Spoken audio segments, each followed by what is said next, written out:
Sekian video dari saya. Mungkin video ini sangat jauh dari kata sempurna, hanya kata maaf yang bisa saya sampaikan, dan saya mohon dari pembuatan video ini. Wabillahi taufiq wal hidayah. Wassalamualaikum warahmatullahi wabarakatuh.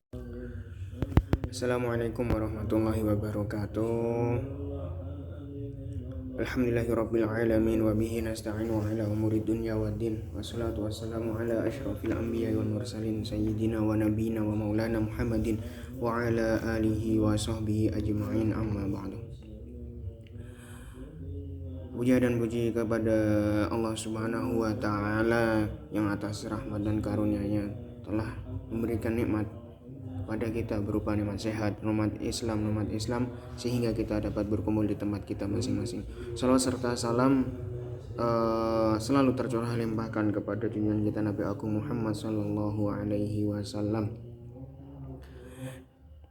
yang mana syafaatnya selalu kita nantikan di yaumul akhir kelak. Perkenalkan, nama saya Azkal Nufus, NIM 221310004847. Di sini saya ingin mengerjakan tugas dari Bu dosen, yaitu Ibu Azah Nurlaila, dalam mata kuliah Ulumul Quran. Di sini adapun materi yang pengen saya sampaikan yaitu adalah tentang qiraah dan Al-Quran. Tentang qiraah Al-Quran.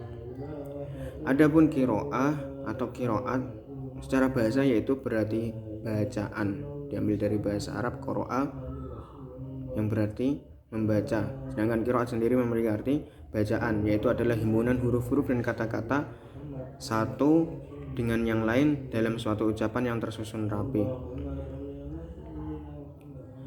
Menurut Abdul Fattah Al-Qadi dalam Al-Budur Al-Zira'ah fi Qiraat, juga dikutip oleh Ahmad Fatoni dalam bukunya Kaidah Qiraat 7, yaitu ilmu yang membahas tentang tata cara pengucapan kata-kata Al-Quran. Berikut cara penyampaiannya, baik yang disepakati maupun yang berikhtilaf atau tidak antara satu imam dan imam yang lainnya tidak saling setuju.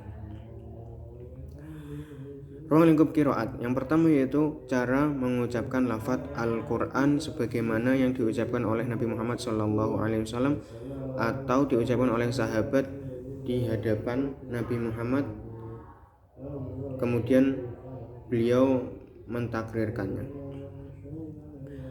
Yang kedua itu ada cara mengucapkan lafaz-lafaz Al-Quran baik berupa hafz, isbat, taskin, tarik, fasal, wasal, ibdal atau yang lainnya sebagaimana yang diucapkan oleh Nabi Muhammad SAW. Yang ketiga ada qiraat Al-Quran tersebut. Qiraat Al-Quran diperoleh berdasarkan periwayatan dari Nabi sampai dengan imam-imam qiraat.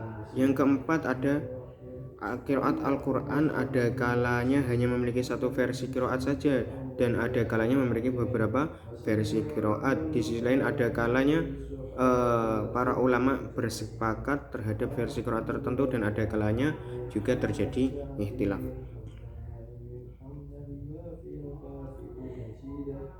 Jadi adapun qiraat yang kita baca selama ini yaitu menurut Imam Hasim riwayat Hafiz, ataupun bahkan menurut imam-imam lainnya itu diambil dari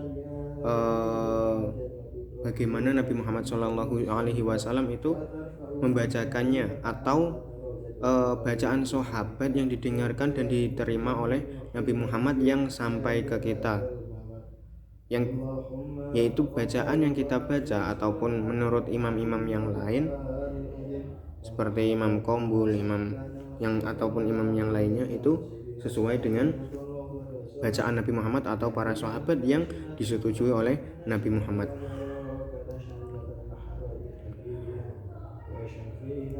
Adapun cara mengucapkannya dalam pembacaan Al-Quran itu bermacam-macam. Ada yang bersifat haz, isbat, taskin, tarik, fasal, wasal, ibdal, ataupun yang lainnya sebagaimana yang diucapkan oleh Nabi Muhammad.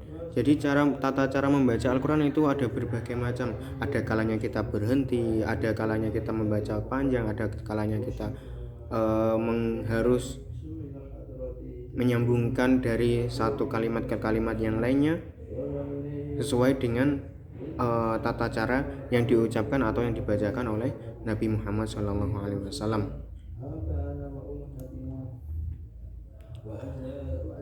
Adapun qiraat yang ada 7 yang terkenal itu ada yang 10 dan yang lainnya itu merupakan qiraat-qiraat yang sesuai dan diajarkan oleh Nabi Muhammad SAW. Dan adapun qiraat-qiraat tersebut ada kalanya satu qiraat dengan qiraat yang lainnya itu satu imam dengan yang lainnya itu saling setuju. Ada kalanya pula satu imam dengan yang lainnya itu saling tidak setuju atau berikhtilaf lah, gampangannya seperti itu.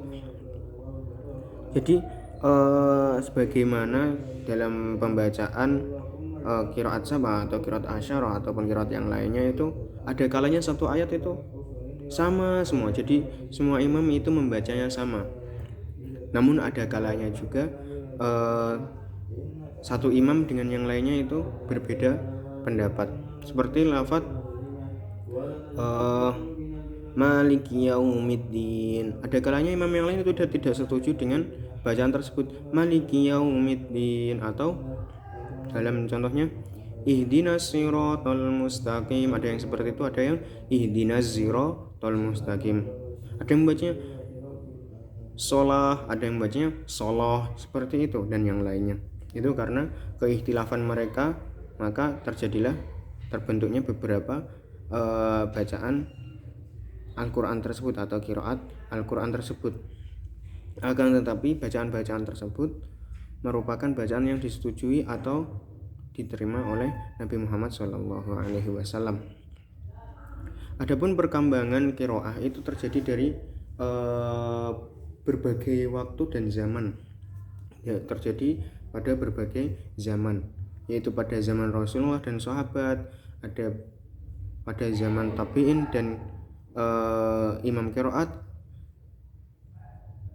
ada pula pada masa pembukaan ilmu qiraat dan qiraat pada masa sekarang. Klasifikasi qiraat sendiri terbagi menjadi beberapa tingkatan. Yang pertama yaitu ada qiraat yang mutawatir. Mutawatir itu bagaimana? Yaitu secara bersambung terus menerus dari mulut ke mulut, atau dari bagaimana caranya bacaan-bacaan tersebut itu tanpa terputus tersambung dari Rasulullah sampai ke kita. Bacaan yang mutawatir itu ada qiraat sab'ah atau qiraat 7 yang terdiri dari 7 imam qiraat, Imam Nafi, Imam Ibnu Katsir, Abu Amr, Ibnu Amir, Asim, Hamzah dan Al-Kisai. Itu merupakan imam yang mutawatir atau bacaan yang mutawatir yang sering disebut dengan qiraah sab'ah. Yang kedua ada yang masyhur yaitu Abu Ja'far, Ibnu Qaqqa Al-Madani, Yaqub Al-Hadramani dan Khalaf Al-Bazar. Itu yang disebutkan merupakan bisa sering disebut dengan qiraah asyarah. Atau klasifikasinya selanjutnya yaitu ada tingkatan ahad, yaitu yang disampaikan yang diriwayatkan oleh Abi Bakrah. Ada yang syaz, maudhu dan mudraj. Kenapa kok qiraat-qiraat tersebut bisa berbeda-beda? Itu terjadi dari karena beberapa faktor. Ada karena faktor internal maupun faktor eksternal.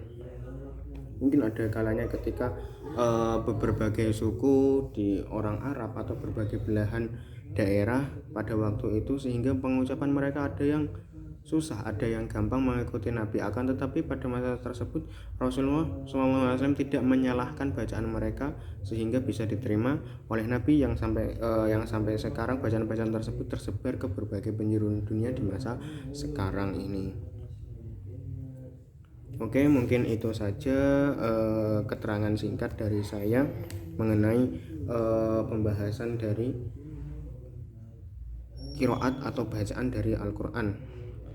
Yang kesimpulannya yaitu adalah qiraat merupakan sebuah bacaan. Secara bahasa berarti bacaan, yaitu susunan dari huruf-huruf dan kalimat-kalimat sehingga menjadi sebuah bacaan. Dalam klasifikasinya qiraat terbagi menjadi beberapa, yaitu yang pertama ada mutawatir, ada masyhur, ada ahad, ada syaz, ada maudhu, dan ada mudraj. Sedangkan terjadinya berbagai perbedaan tersebut yaitu karena berbagai faktor